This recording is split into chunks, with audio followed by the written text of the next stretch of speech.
Esselamu aleyküm, hormatly vatandaşlar. Saparağı sizin selamu aleyküm. Aleyküm. Kalmurad ağa, kovmuşsunuz. Var Şükür, mısınız? borunçuluk, özünüzden sağ olun oturan mı? Şükür daya, şükür daya. Buyur Kalmurad. Onu ne yapayım? Fırsatta peydanım sen kanalında çıkış edivermeliler, telefonu işleyince. Saparağı, bizde geçen hepte de bir yüzüğraydık geçtim bir esası vakarlanan birini bizim yaşlarımızın gelecekki kurcak bolan hökümetinin mailnaması var. Son 4. tapkırı ya 4. bölümü bir kurlukta çap edilýän yaşlar koydu. Şu taýda bir topar halkymyzyň, watanymyzyň, döwletimizin geleceği üçin peýdaly edilip bilinjek işlerin şu taýda boýlan yekeme soraklaryna jogap bardy. Nähile biz döwlet kurmaly. Taslama diýip aýsagam boljak, mailnama diýip aýsagam boljak. Halkymyza şu mahallar, şu zatlar teklip edilýär. Adamlar oturur ýaly, düşünür ýaly, biler ýaly, soň netije çykaryp öz garaýşlaryny ýa pikirlerini aýdar ýaly ýaşlar bütün halkymyzyň öňüne şol mailnamany çykaryp oturýar. Ýygy gider. Indi şu 4. tapkar çykdy. Bir halkymyzyň ýa-da döwletimiziň durmuşynyň hemme puduklaryny alyp durda öz içine. Şu taýda eger şu zatlar aman bolan ýagdaýyny onu biz bir nähille baýdyn. Men wagtdan keslikläp biljekler sebäp men siz ýa ykdysadyýetçi derler. Ýöne men kanunçy bolanda daýdyp biljek şu zatlar hökmen boljagyny mende anam bar da. Şonu ýazýan adamlar, şonu düzen adamlar, olar özüne gowny ýetýän adamlar, olaryň ylmy, bilimi, dünýä garaşy, düşünjesi, tejribesi ýeterlik men ýöne olar ýaş diýip aýdym. Ýaş bolup olar mektep okuwçysy däl elbetde. Yani huzurlu gayratlı olurlar diyeyim.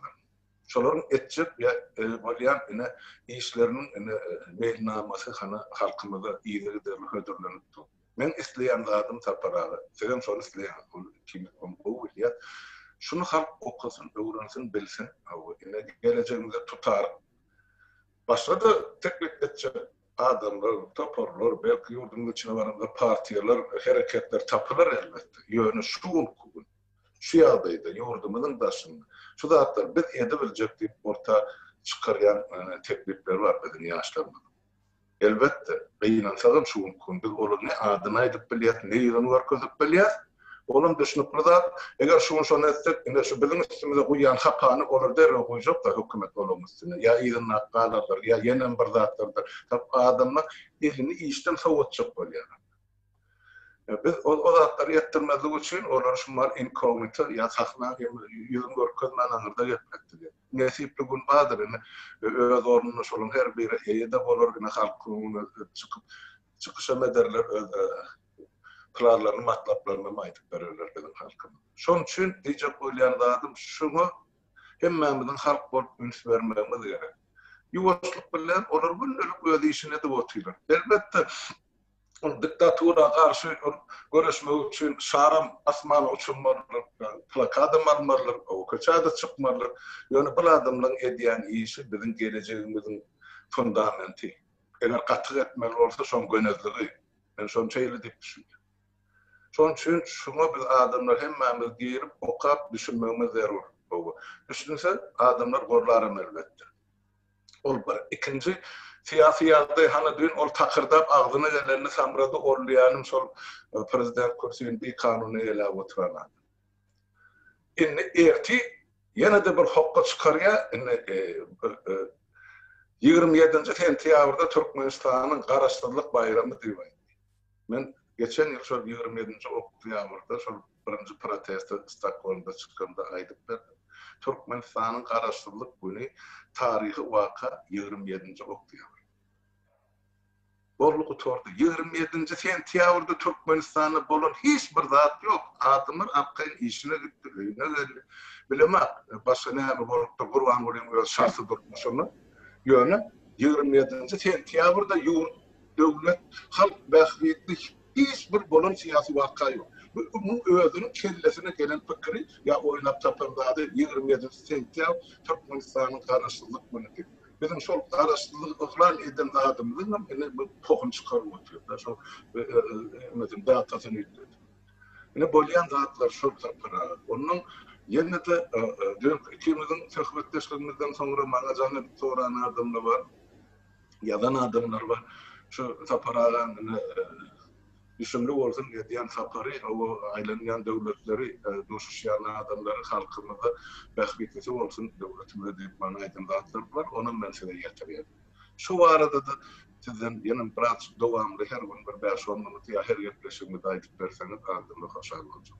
Şonay deyini. Bağışlan vaktini alın için novat sizden sapara.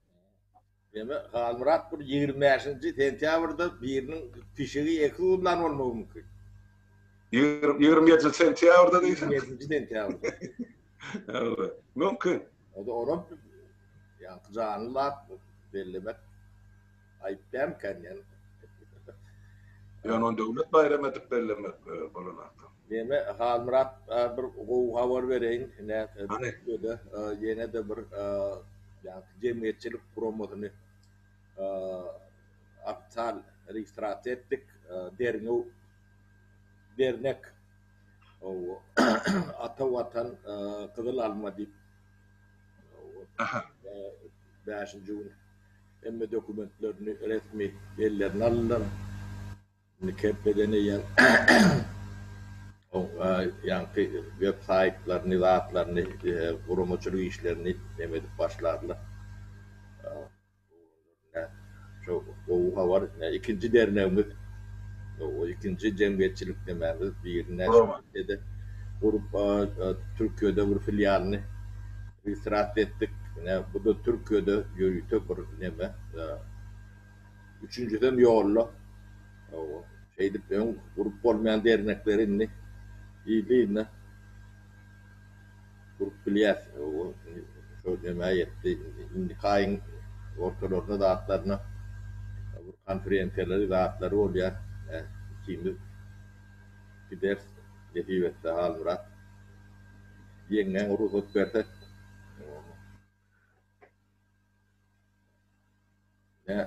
ola şeyler son ne adi Ata Vatan Kızıl Alma diye Kızıl Alman diyemediğini yani Türklere bilenler onu diyemediğini demetmek için Kızıl Alma deyip internette yazsanız ensiklopedilerde vardır. Türkü dünyanın Atı Ağır'dan gelen 3-4 ve nişanı.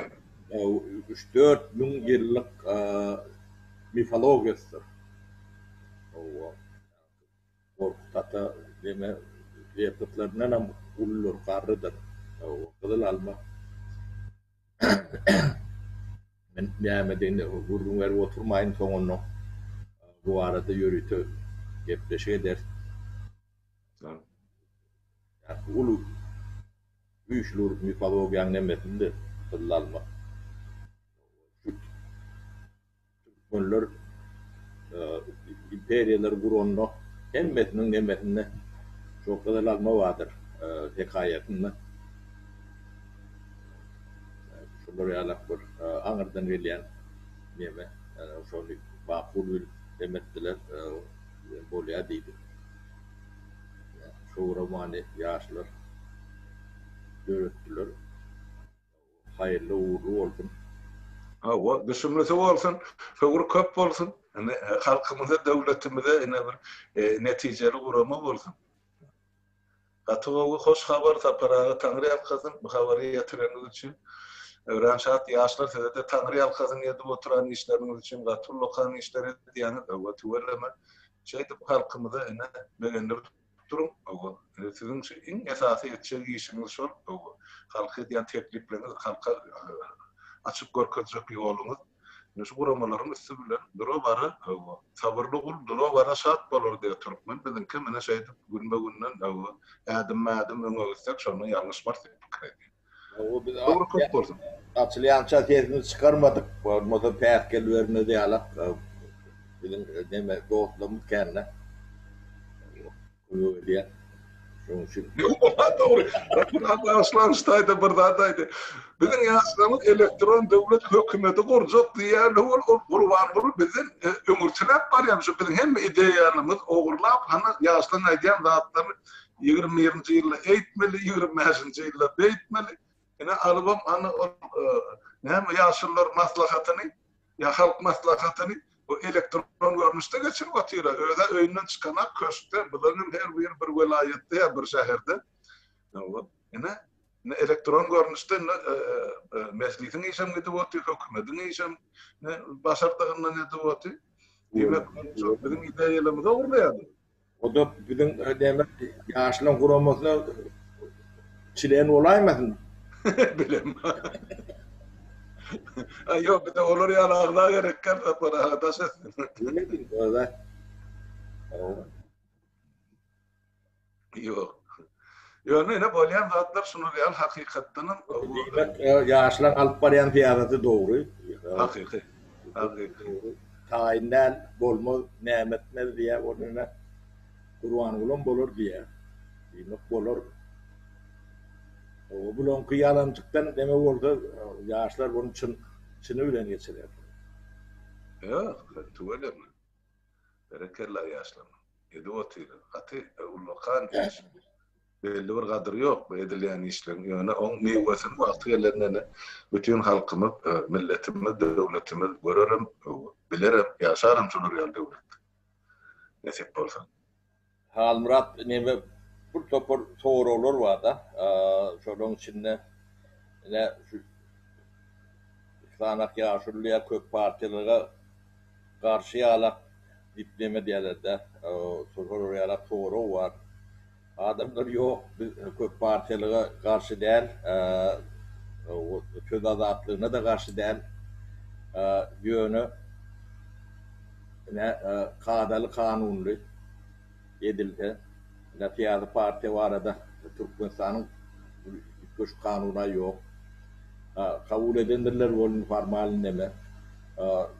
Ne İslenke şu kanunun tatlarını yani proyektini işlep düzüp onu geçici dokümanlar bize ulonur yalak kağıda düzgün olur yalak olmadı yer iki adam bir parti edip görünülen ol ne parti ol ya ne de bir yankı bir sürüyor ne kabul edip ol ya da şunur yalak ne kanunu proyektini işlep düzgün alıp bolup düzeliyor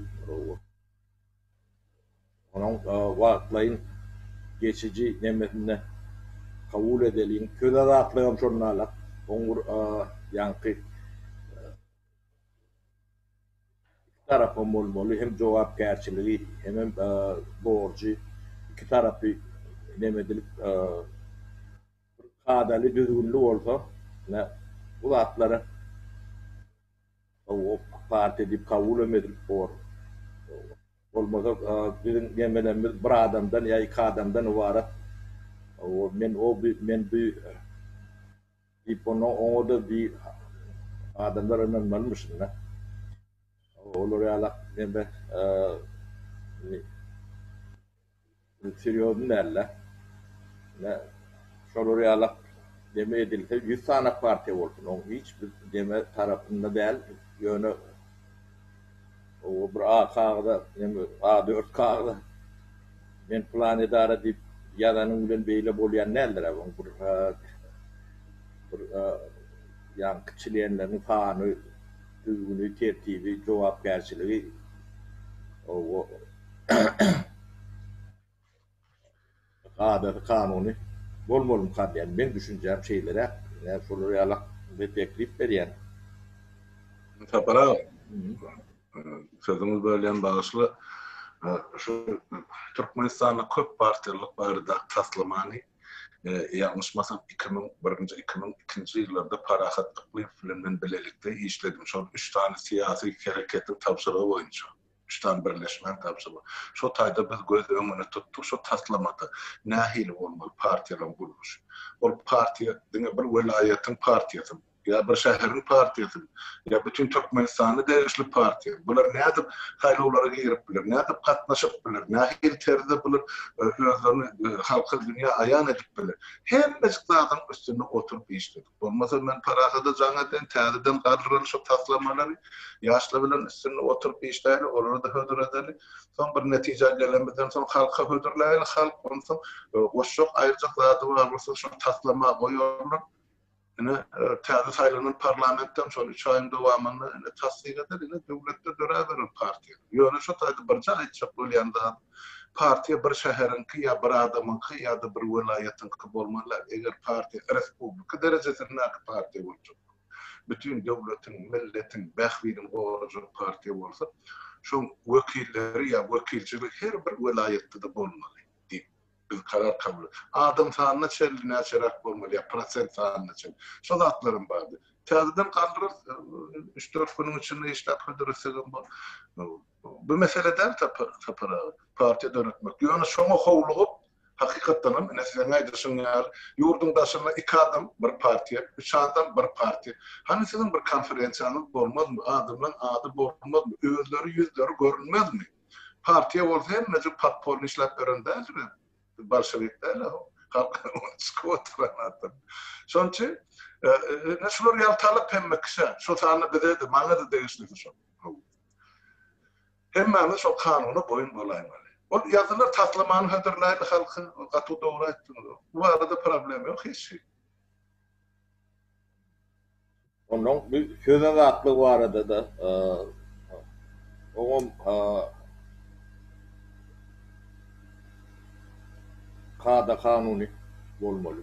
Onun adatlygy bolmaly, gapdalyna jogapkärçiligi bolmaly. O görün zadyny arkaýyn tamrat demek görmez ýalak o adamlaryň mertebesini orar ýalak. Yani o da kadaly kanunly, düzgünli, tertipli bolsa dogry bol diýip düşünýär. Onu tatlamasy ya da proýekti işlenip düzülüp onu biz kabul eder ýalak resmi emämiz ýok, güýjümiz ýok, bolun ýöne öz aramyzda gurlaşyp şu geçici şunu salgylanyp bilýär diýip yani her zaten oyunun kanunu bolur ýalak, düzgünü bolur ýalak kabul edip bilýärse öz aramyzda. Ondan ol döwlet bolanda döwlet bunu parlament bor, meclis bor, tatbikler, kanun var. Yani koşmalarını koşarlar, ayırmalarını ayırarlar. Ben fikrimce yani bir kadal kanunu tertipli neme olsa hem biz için halk için boğuy, bir de terediyenler için boğuy. Son bu zatlardan tecrübe ortaya çıkyanlar. Yani adamlar düzgünü uğraşıyorlar adalı kanunlu. Bu zatların yetmeliliğinin, hükmanlığının sebebin yurdun 60% halkı daşınlar. Berde ne ile olursa biz öz cemiyetçilik dememizi bir türlü kanun ile regulir etmeliler. Buraya ne koyun türlü yalak ol, her yerden bir ses çıkıp yani ne bölüldü. Ben neticeli olur diye düşünemem da. Ondan o adamlar bir kada kanunu alışıyorlar, uğraşıyorlar da. Kemçiliği orada boşmaçalar demedip bekleyiverdiler, şekilleşerler, tartışarlar, nemederler. Yani orta bir yani taşınak cemiyetin içinde işlepleri yalak bir düzgün o diye düşünüyorlar. Oyunun düzgünü. Ben fikrimce şeylere hak oldu. Ya, halkın karar verecek zaten. Onu benden teklif. Her birden ben düzgün tertibi olmalılar. Edebimiz tertibimiz yetmeyen yeri oluyor da kaldıra. Onu yurt etmeliler. Köp yerde var. Yetmeyen yerde de köp yerde var da para. Yok, ben de siz bilen radyolaşan bir zat var da ne metbuatı dördüncü hakimet diýip bir taraftan ol doğru. Yani ikinci taraftan eğer o dördüncü hakimet bolsa ol hakimetin dine hak hukuk derli borcu ya da düzgünlenmesi olmaz. Şähri bolmaly. Azatlygy şähri var. Çäksiz azatlyk yok. Hem azat çäklendirilen azatlygyň öz bir şähri var. Absolut azatlyk diýilen zat yok, edenetlik diýilen. Yani cevapgarçylyk albat. Cevap elbette. Yok, cevapkarçılığının son kanun belirlenemidir cevaplar. O yalan sözler metbuata çıkıp otursan o näme bol? O devlette haydi Roma'ya idare yapıldığı işletmeler ya adam ya insan. Yok, bu mümkün değil. Şonun için her bir aydılar sözünün cevapkarçılığı olmalı edilen işi. O katı doğru. Onu elbette şu taslamanı anırdı parlament sayılarını täze parlament tasdikler yönü. Sen aýdysın ya para. Bizim şu mal daşyny ýaşap berýär. Şu ýurdun daşyny ýaşap berer. 60-65% Türkmenistanlylar üçin bir düzgünname gerek de bir nädip işlemeli, nädip işi dowam etmeli, nädip ara gatnaşyk saklamaly. Ne şu ýagşy jogapkarçylyk meselesi şondan geldi. İçerki düzgün tertip bar, pudoklarda düzgün tertip bar, ministrlikler, agentlikler näme boljak? Olaň içerki düzgün tertibi bar. Düzgün tertipli bolsa işe gidip gelen adam bile ve hakkının, hukukunun, borcunun jogapkarçylygy. Onun yurda varlarını işlemek ansat düşür. Şu alttan adamı zatları öğrensin. Halkın bilmez zatlar var, öğrenmez zatlar. Düşünmez zatlar var, okumaz zatlar var, teklif etmez zatlar var. Yani yavaş yavaştan borlar yani bir günne değerli bu zatların hemmesi. Yani şu zatlar etmek zerur sapara. Sebep şu bir topar yerde näme üçün düşüşmezlik var. Sebep şu tayda umumi milletimizin arasında ya cemiyette bire düşünmezlik var da onun reguler edip bilecek, yasalaştırıp bilecek kanun yok. Ne yurdun içinde var, ne yurdun dışında var.